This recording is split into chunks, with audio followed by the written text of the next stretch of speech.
It's not about being rigid.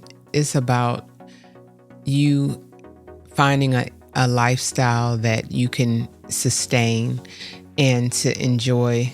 We're about to have different fruits and vegetables be at their peak ripeness and the best time of the year to enjoy them. Strawberries are really good here in Georgia, and peaches, even apples are pretty good. We don't want to have things strict where I have to have this particular fruit or this particular vegetable, and you're missing these wonderful fruits and vegetables that are, this the season for them. So it's not sustainable to have it where you're eating a certain way, where you go out with your family or friends and you can't enjoy eating out.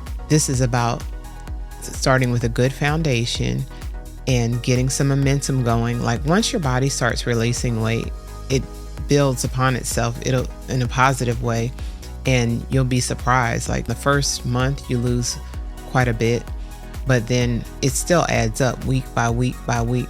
Next thing you know, you've lost a large chunk of weight. There's some faith involved in the process as well. You really do have to believe that you can lose weight. Also focus on more than just the scale. You want to focus that you're watching your health and taking care of yourself, because that's really important. And you have to love yourself through the process. I'm not into the body shaming and downing yourself. You want to love yourself pound by pound, whether you're large or small.